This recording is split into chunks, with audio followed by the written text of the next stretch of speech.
하나님 말씀은 요나서 1장 4절부터 10절 말씀까지입니다. 제가 봉독합니다. 여호와께서 태풍을 바다 위에 내리심에 바다 가운데 폭풍이 대작하여 배가 거의 깨어지게 된지라. 사공이 두려워하여 각각 자기의 신을 부리고 또 배를 가볍게 하려고 그 가운데 물건을 바다에 던지니라. 그러나 요나는 배 밑층에 내려가서 누워 깊이 잠이 든지라. 선장이 나아가서 그에게 이르되 자는 자여 어찌미뇨 일어나서 네 하나님께 구하라. 혹시 하나님이 우리를 생각하사 망하지 않게 하시리라 하니라. 그들이 서로 이르되 자 우리가 제비를 뽑아 이 재앙이 누구로 인하여 우리에게 임하였나 알자 하고 곧 제비를 뽑으니 제비가 요나에게 당한지라. 무리가 그에게 이르되 청컨대 이 재앙이 무슨 연고로 우리에게 임하였는가 고하라. 내 생업이 무엇이며 어디서 왔으며 고국이 어디며 어느 민족에 속하였느냐. 그가 대답하되 나는 히브리 사람이요 바다와 육지를 지으신 하늘의 하나님 여호와를 경외하는 자로라 하고 자기가 여호와의 낯을 피함인 줄을 그들에게 고하였으므로 무리가 알고 심히 두려워하여 이르되 네가 어찌하여 이렇게 행하였느냐 하니라. 아멘. 오늘은 좌절된 요나의 도피 행각이라는 제목으로 말씀을 듣습니다. 앞선 1절부터 3절은 하나님께서 요나에게 니느웨에 가서 심판을 경고할 것을 명하신 말씀이었죠. 그런데 요나는 이를 거부하고 다시스로 도피코자 욥바에서 선가를 주고 배에 올랐다는 내용까지였습니다. 이어진 본달락 4절부터 10절은 하나님의 징계로 태풍이 장렬하고 급기야 그 원인이 요나 때문이었다는 사실까지 밝혀지는 과정입니다. 이 부분은 구속사적 교훈까지 크게 셋으로 구분해서 살펴보겠는데요. 첫 번째는 태풍 발생과 책임자 색출과 관련한 말씀입니다. 본달락은 요나가 다시스로 가고자 배에 오르고 배가 항해를 하는 도중 일어난 사건을 집중 보도한 내용인데요. 이러한 본문은 내용이 넷으로 구분됩니다. 첫 번째는 태풍 대작인데요. 요나가 욥바에서 다시스로 가는 배를 타고 얼마만큼 지중해를 항해했던 것으로 보입니다. 그런데 그때 바다 위에서 갑자기 일어난 사건이 본문 4절 내용인데요. 여호와께서 태풍을 바다 위에 내리심에 바다 가운데 폭풍이 대작하여 배가 거의 깨어지게 된지라. 갑자기 거센 폭풍이 불어 거의 배가 깨어지게 되었다. 그렇죠? 사도행전 27장에 보면 바울을 로마로 호송하던 배가 유라굴로라는 폭풍을 만난 경우가 있었죠. 그 역시도 하나님의 섭리 속에서 일어난 태풍이 분명했는데요. 근데 본문은 보다 직접적으로 여호와께서 태풍을 바다 위에 내리심에 그랬습니다. 이 태풍이 하나님의 직접적인 역사였음을 밝힌 건데요. 여기서 내리심에라고 번역된 히브리어 헤틸이라는 단어는 사역 능동형으로서 힘껏 내어 던지는 것을 표현할 때 사용되는 동사입니다. 태풍을 힘껏 던졌다는 것은 그만큼 바람이 세게 몰아쳤음을 나타내는 거죠. 또한 불순종을 고집하는 요나에게 하나님께서 바라신 분노를 보다 생생히 나타내고자 이 같은 표현을 사용한 것으로 보입니다. 얼마나 바람이 강했고 파도가 컸는지 거의 배가 깨어지게 된지라 그랬는데요. 여기서 깨어지게 된지라라는 히브리어의 의미는 산산조각나다라는 뜻의 수동형입니다. 도저히 항거할 수 없는 강력한 힘에 의해서 당장이라도 배가 조각이 날 것 같은 상황에 직면했음을 나타내 주고 있는 거죠. 그런데 그 앞에 거의로 번역된 히브리어 히세바라는 단어가 첨부되었습니다. 이는 여기다, 간주하다, 평가하다라는 의미로서 매우 급박한 상황을 강조적으로 나타내는 단어입니다. 요나의 고집과 의지를 꺾으시려는 하나님의 강력한 섭리였음을 이렇게 묘사해 주고 있는 것이죠. 두 번째는 혼비백산한 배 안의 상황입니다. 갑작스럽게 폭풍이 대작하자 배 안은 아비규환 혼비백산이었던 것으로 보이죠. 그에 대해 5절에서 그렇게 말씀했습니다. 사공이 두려워하여 각각 자기의 신을 부르고 또 배를 가볍게 하려고 그 가운데 물건을 바다에 던지니라. 그러나 요나는 배 밑층에 내려가서 누워 깊이 잠이 든지라. 가장 먼저 사공들이 심히 두려워했다 그랬습니다. 여기서 두려워하여로 번역된 히브리어 와이레오라는 단어는 스스로 통제할 수 없는 상황에 큰 공포심을 느끼는 상태를 나타내는 단어입니다. 이 배의 선원들은 늘 지중해를 항해하는 사람들이었을 겁니다. 때문에 웬만한 폭풍에 대해서는 많은 경험들이 있었을 것이 분명해 보이고요. 그럼에도 이처럼 크게 두려워했다는 것은 이 폭풍이 그만큼 거셌다는 것을 반증하는 거죠. 도저히 자신들의 힘으로 헤쳐나갈 수 없다는 절망감이 엄습하자 저들은 각각 자기의 신을 불렀다고 그랬습니다. 너무나 큰 두려움에 본능적인 반사작용으로 보입니다. 특히 자기의 신을 부르고 할 때 이 부르고에 대한 원어적 개념은 어원상 짐승이 큰 소리로 울부짖는 모습을 나타내는데 사용되는 단어인데요. 역시 선원들을 포함한 배 안의 모든 사람들이 얼마나 절박한 위험을 느꼈는지를 생생하게 묘사해 주고 있습니다. 사람들은 누구나 할 것 없이 가장 절박한 상황을 맞게 되면 평소에 믿지 않았던 하나님 이름까지 부르는 경우가 허다하다는 말을 듣기도 하는데요. 특히 당시는 어느 나라나 국가가 믿는 국신들이 있었습니다. 때문에 당시 배 안에 있던 사람들은 모두가 자기들이 믿는 신의 이름을 부르짖으며 도움을 요청했던 것으로 보이죠. 그러나 그러한 부르짖음으로 문제가 해결될 수는 없었습니다. 왜냐하면 이 일을 주장하신 이가 유일신 하나님이시고 다른 신들은 그야말로 공허하며 허망한 것에 불과했던 까닭이죠. 그리고 이 세 번째 취한 행동이 배를 가볍게 하려고 그 가운데 물건을 바다에 던졌다고 말합니다. 이는 파산 직전 상황에서 시행하는 최후의 방법인데요. 큰 충격에도 배가 전복되는 것을 방지하고자 배를 가볍게 하고자 하는 불가피한 일이었습니다. 이 바다에 던진 물건이라는 단어는 무역상들이 상업을 위해 실어놓은 화물들이었겠죠. 또한 식량이나 항해에 필요한 중요한 도구들까지 포괄하고 있는 단어입니다.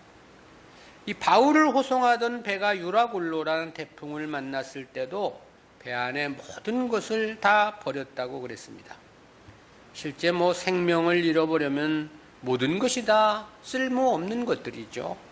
그러기에 이때는 그 어떠한 중요한 것이라 하더라도 거침없이 바다에 내어 던질 수밖에 없는 일인 거죠. 세상 것의 가치라는 것이 바로 이런 것입니다. 그런데 이러한 세상 것을 위해 자기 인생을 건다는 것처럼 어리석고 바보 같은 일은 없는 것입니다. 그런데 이런 아비규환의 상황에서 요나는 배 밑층에 내려가서 누워 깊이 잠이 들었다고 그랬죠. 이는 1차적으로는 육신적인 잠을 나타내는 건데요. 아울러 자신을 향하신 하나님의 진노가 얼마나 큰지를 깨닫지 못하는 영적 상태를 반영한 표현일 수도 있습니다. 요나는 배에 오르자마자 배의 맨 밑층으로 내려갔던 것으로 보입니다. 여기서 밑층으로 번역된 히브리어 야르게트라는 단어는 어원적으로 측면이나 후미진 구석을 뜻하는 단어인데요.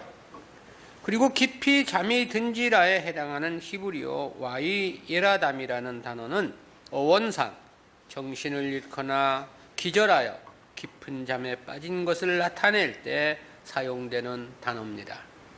하나님의 낯을 피해 도망을 치는 상황에서 평안한 잠을 잤을 리는 만무해 보이고요. 욥바까지 배를 타기 위해 도피해 오는 과정이 매우 힘들었던 것으로 추정이 됩니다. 아울러 영적으로도 전혀 희망이 없는 상태를 반영한 묘사이기도 하고요. 실제 선지자가 하나님의 뜻을 거부하고 도망치는 상황이 얼마나 절망이었을 것인가는 대략 짐작이 가는 부분이기도 하죠. 세 번째는 요나를 향한 선장의 요청인데요. 6절 말씀입니다. 선장이 나아가서 그에게 이르되 자는 자여 어찌 미뇨 일어나서 네 하나님께 구하라. 혹시 하나님이 우리를 생각하사 망하지 않게 하시리라 하니라. 이와 같은 말씀에는 당시 사람들의 일반적인 종교관이 잘 나타나 있습니다. 당시 이러한 대재앙에 대해서는 누구나 이 신의 진노 때문으로 믿고 있었던 것으로 보이죠. 그리고 그러한 신의 진노는 누군가의 잘못 때문으로 인식하고 있었다는 것도 나타내주고 있고요. 때문에 각자 자신들의 신의 이름을 부르며 회개를 했을 것이고 용서를 구했을 것으로 보입니다. 인식이 그러했기에 선장은 곳곳을 돌아다니며 기도를 독려하고 혹시라도 이에 동참하지 않는 사람이 있는가를 살폈던 것으로 보이죠. 그러나 배변 밑창 후미진 구석에서 깊이 잠들어 있는 요나를 발견하게 된 거고요. 그러자 선장은 요나를 깨우며 내가 믿는 하나님께 기도할 것을 요청한 거죠.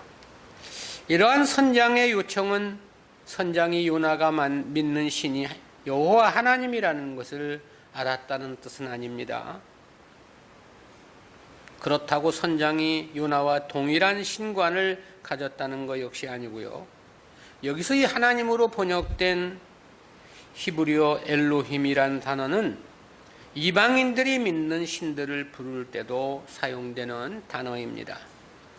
때문에 5절에서 각각 자기의 신을 부르고 라고 할 때도 역시 동일한 엘로힘이라는 단어를 사용했습니다. 그러니까 이는 내가 믿는 신에게 도움을 구할 것을 말하는 것이라고 이해할 수 있겠습니다. 그동안 배 안의 모든 사람들이 기도하였음에도 풍랑은 잔잔해지지 않았던 거죠. 때문에 크게 믿어지지는 않았겠지만 혹시나 하는 이 한 가닥 희망을 기대하고 요나에게 이와 같은 요청을 했을 것으로 추정이 되죠. 네 번째는 제비뽑기입니다. 7절 말씀이죠. 그들이 서로 이르되 자 우리가 제비를 뽑아 이 재앙이 누구로 인하여 우리에게 임하였나 알자 하고 곧 제비를 뽑으니 제비가 요나에게 당한지라. 이 말씀에서 보면 선장은 요나를 갑판으로 데리고 올라왔던 것으로 보입니다. 당시 배에 탄 모든 사람들이 갑판에 모여 있었던 거죠. 그리고 누가 먼저랄 것도 없이 모두가 한 마음처럼 그 위기가 누구 때문인지 제비를 뽑자는데 일치한 의견이었던 것으로 보입니다. 구약시대 이 제비 뽑기는 하나님께서 하나님의 뜻을 계시해 주시는 하나의 방법이었습니다. 그래서 그랬는지 우상을 섬기는 이방들도 이와 같은 방법으로 자신들의 신의 의사나 뜻을 물었던 것으로 사료가 되죠. 제비뽑기는 절대 인간의 의사가 반영될 수 없는 방법이죠. 때문에 이방에서도 어떤 일에 대한 결정을 위해서 자기 신에게 묻는 제비뽑기가 하나의 관행으로 행해져 있었다. 그렇게 알 수 있겠습니다.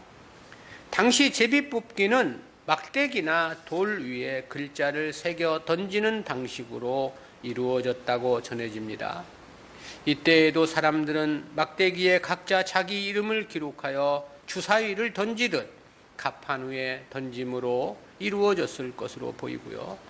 그런데 그 제비가 요나에게 뽑혔다고 그랬죠.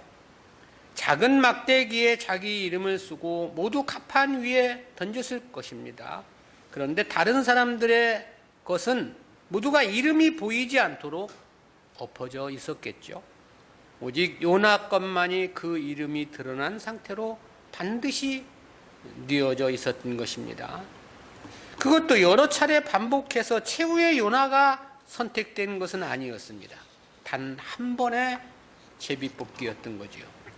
그런데 다른 사람들의 것은 다 엎어져 있는데 요나의 것만 똑바로 이름이 보인 상태이지 않았을까, 그런 생각이 들어집니다.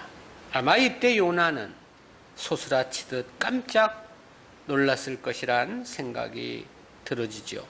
그리고 자기를 향하신 하나님의 진노가 얼마나 크신가도 심장이 떨릴 만큼 크게 느꼈을 겁니다. 이 모든 위험이 자기가 하나님의 뜻을 거부하고 다시스로 피하고자 했던 잘못 때문임을 확인하는 상황이었기 때문인 거죠. 큰 두 번째로 태풍의 책임에 대한 요나의 실토입니다. 압달락은 지중해 해상에서의 태풍 발생과 그 원인을 밝히기 위한 방법에 요나가 제비 뽑혔다는 내용까지였죠. 그리고 이어진 본달락은 요나에 대한 책임 추궁과 요나의 솔직한 진술과 고백을 밝혀주고 있는 부분입니다. 이에 대한 8절부터 10절까지는 내용을 셋으로 구분해서 살펴봅니다. 첫 번째는 요나에 대한 책임 추궁입니다. 제비 뽑기를 통해 요나가 지목이 되자 사람들은 요나에게 재앙의 원인과 신분에 대해서 추궁을 했던 것으로 보이죠. 8절 말씀입니다. 우리가 그에게 이르되 청컨대 이 재앙이 무슨 연고로 우리에게 임하였는가 고하라. 내 생업이 무엇이며 어디서 왔으며 고국이 어디며 어느 민족에 속하였느냐. 우리들이 요나에게 추궁한 질문은 크게 네 가지입니다. 하나는 이 재앙이 무슨 연고로 우리에게 임하였는가 고하라는 말이었고요. 이는 요나 선지자가 하나님께 무슨 잘못을 했기에 그런가라는 추궁의 말이죠.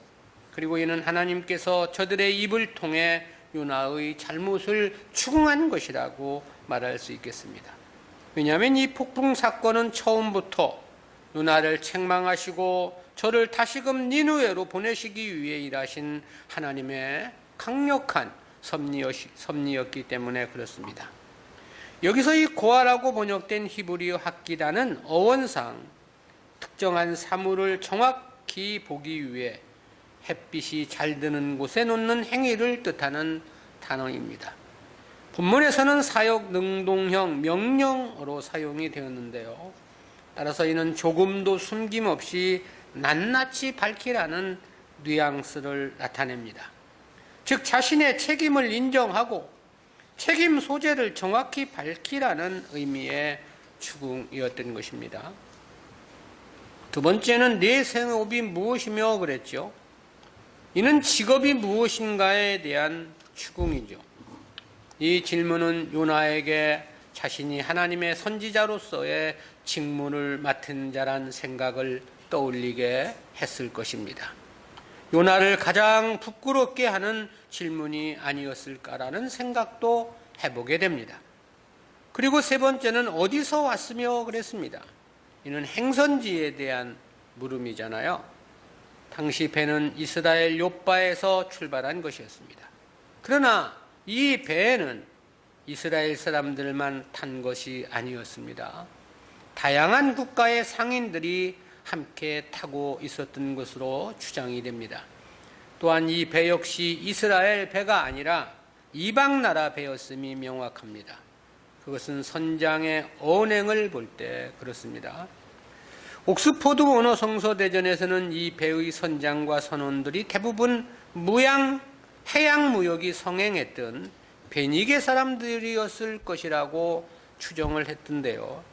그렇지만 다시스 사람들일지도 모른다는 생각을 해봅니다. 배의 목적지가 다시스였기 때문입니다. 그리고 이 배는 욥바에서 다시스까지 직행하는 배는 아니었습니다. 여러 나라, 여러 항구를 경유하여 다시스까지 가는 배였던 거죠. 때문에 이방의 많은 무역상들이 타고 있었을 것이 분명해 보이고요. 그러므로 어디서 왔으며 라는 이 질문은 어디로부터 와서 어디로 가는지 그 행선지에 대한 질문이라고 말할 수 있겠습니다. 네 번째는 고국이 어디며 어느 민족에 속하였느냐라고 했죠. 역시 어느 나라 사람인가에 대한 국적을 질문한 거죠. 그렇다는 것 역시 이 배에는 다양한 국가의 사람들이 타고 있었다는 방증이기도 합니다. 두 번째는 요나의 자기 고백입니다. 앞절은 무리들의 요나에 대한 추궁이었잖아요. 근데 9절은 그에 대한 요나의 1차적인 답변입니다. 요나는 그렇게 말했습니다.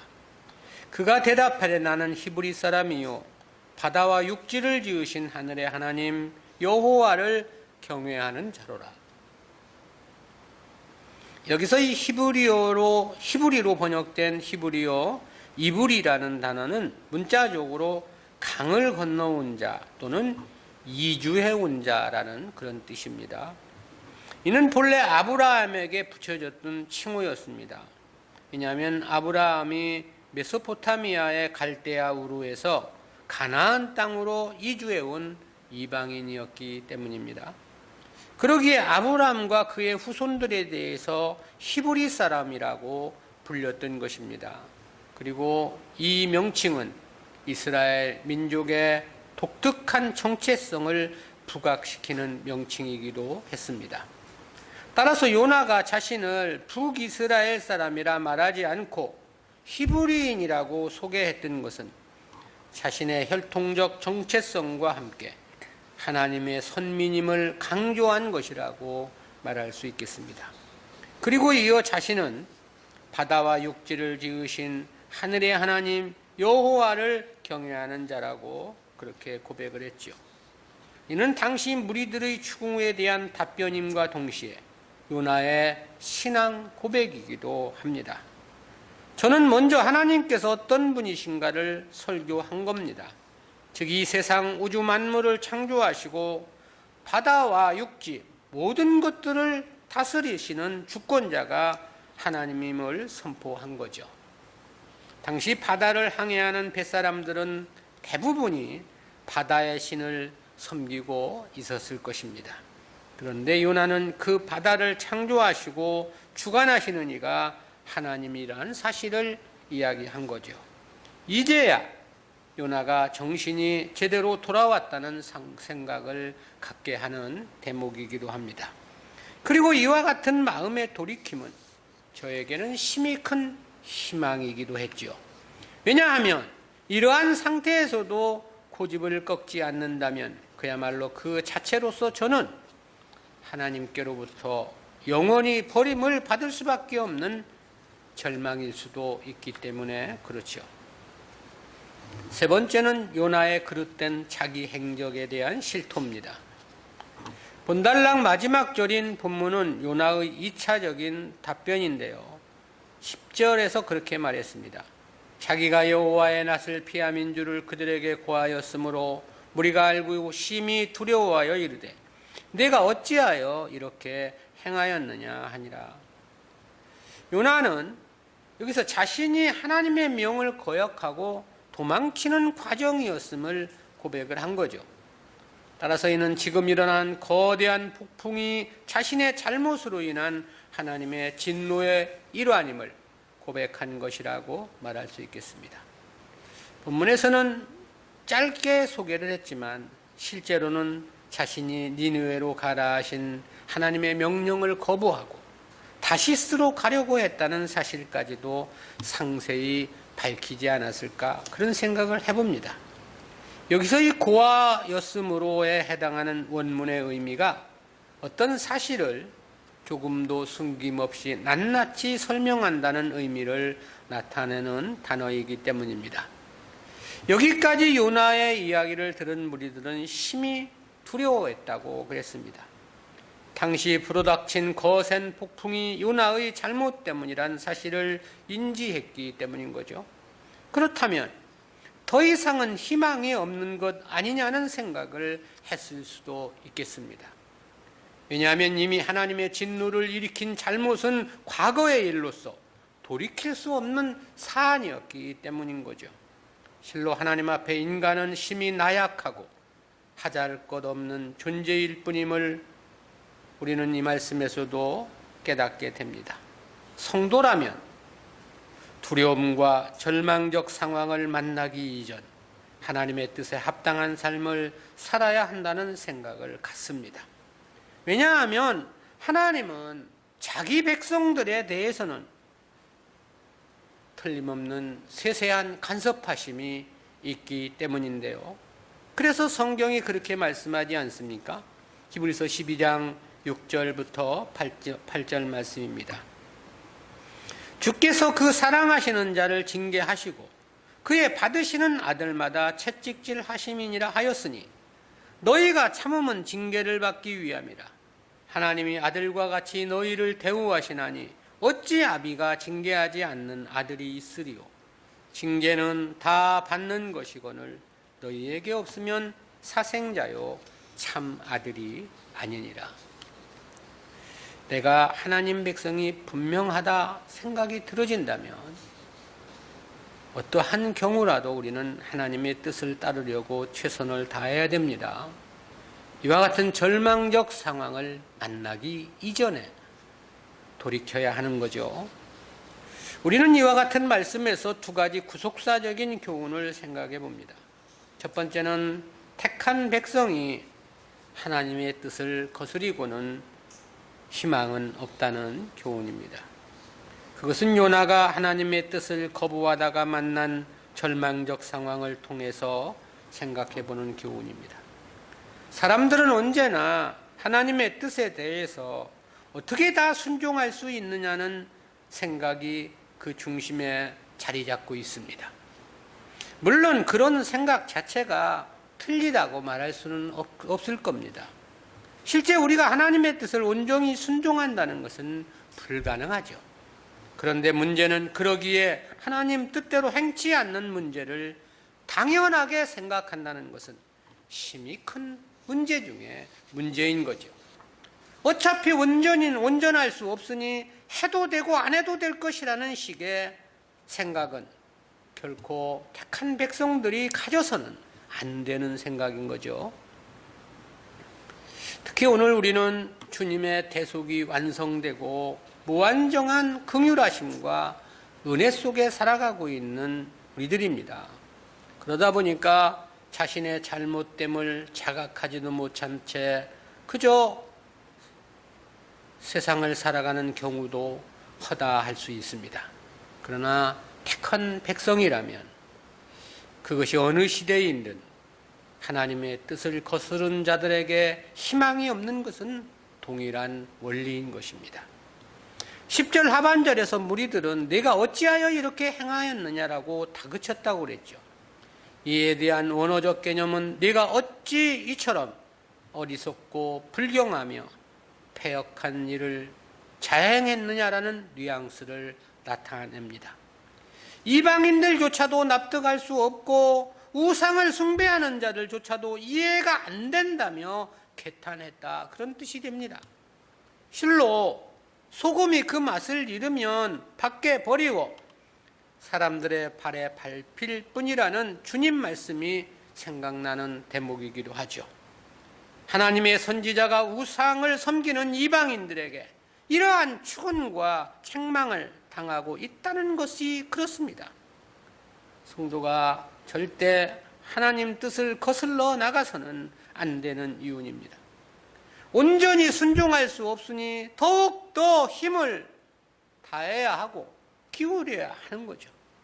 해도 부족하니까 더 마음과 뜻을 기울여야 하는 거 아니겠느냐 이 말이죠. 하고자 해도 부족하고 안 되는데 그나마 하고자 하는 결단이 없다면 어찌 하겠느냐라는 거죠. 그래서 포기하고 적당히 해버리겠다면 그래서 무엇을 이룰 것이며 무슨 의미로 인생을 살아갈 것이냐라는 거죠. 그것은 결국 자기를 절망으로 이끌어가는 소망이 없는 삶에 불과할 뿐이기 때문에 그렇습니다.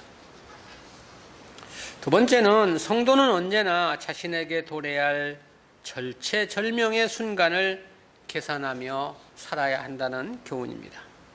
그것은 폭풍을 만난 배 안의 사람들이 혼비백산하여 자신들의 신의 이름을 불렀음에서 생각해보는 교훈입니다.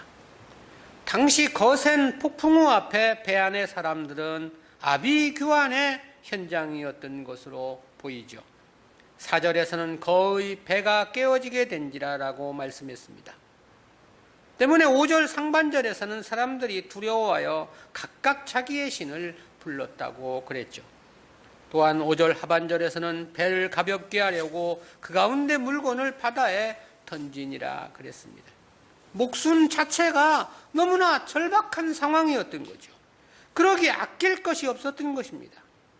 배 안에는 많은 무역상들이 타고 있었을 것이라고 그랬죠. 따라서 저들이 상업을 위해 배에 실어놓은 화물들이 심히 많았을 것으로 추정이 됩니다. 그 화물들은 역시 그저 아무 곳에서나 구할 수 있는 싸구려 물건들이 아니었을 것 역시 명백합니다. 대부분이 자국에서는 구할 수 없는 물건들을 사고 파는 무역상들이었기에 고가의 물건들이 엄청나게 쌓여 있었겠죠. 그러나 이와 같은 상황에서 그런 것은 전혀 가치가 없는 것들이었습니다. 그것은 자기 목숨 하나 죽으면 모든 것이 무용할 뿐이었기 때문이죠. 그래서 주님께서도 그런 말씀을 하신 바 있지 않습니까? 마태복음 16장 26절입니다. 사람이 만일 온 천하를 얻고도 제 목숨을 잃으면 무엇이 유익하리요? 사람이 무엇을 주고 제 목숨을 바꾸겠느냐?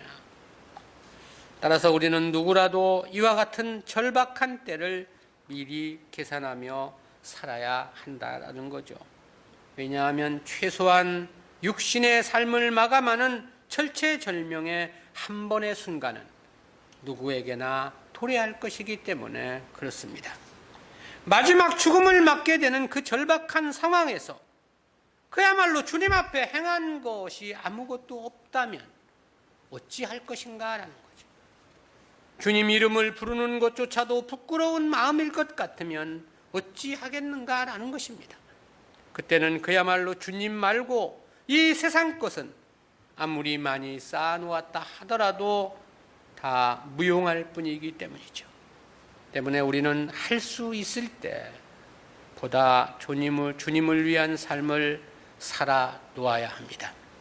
평소에 주님 기뻐하실 만한 이력을 하나라도 더 만들어 놓고 쌓아 놓아야만 하는 것입니다. 그 최후의 절박한 상황에서는 오직 그것만이 희망일 것이기 때문에 그렇습니다. 그래서 주님은 그런 말씀을 하셨죠. 누가복음 16장 9절입니다. 내가 너희에게 말하노니 불의의 제물로 친구를 사귀라. 그리하면 없어질 때에 저희가 영원한 처소로 너희를 영접하리라. 성도는 오늘만을 생각해서는 안 됩니다. 당장 눈앞의 것만을 바라보아서도 안 됩니다. 믿는 일에 게으름을 피워서도 안 될 거고요. 힘들다고 뒷전이어서도 안 될 것입니다. 언제일지 모르지만 인간에게는 절체절명의 순간은 반드시 있을 수밖에 없기 때문입니다. 일생에는 그런 일이 없다 하더라도 죽음의 순간은 누구나 도래할 수밖에 없기 때문이죠. 따라서 하나님의 택한 백성이라면 누구나 간절히 주님의 이름을 부를 수밖에 없는 그 절박한 순간을 맞게 되는 거죠. 성도는 바로 그때를 대비한 삶을 살아야 하는 것이다 라는 것입니다. 그것이 지혜이고 승리자의 삶인 거죠. 그래서 성경이 그렇게 말씀하지 않습니까? 전도서 7장 4절입니다. 지혜자의 마음은 초상집에 있으되 우매자의 마음은 연락하는 집에 있느니라. 지혜자의 마음은 초상집에 있다는 겁니다.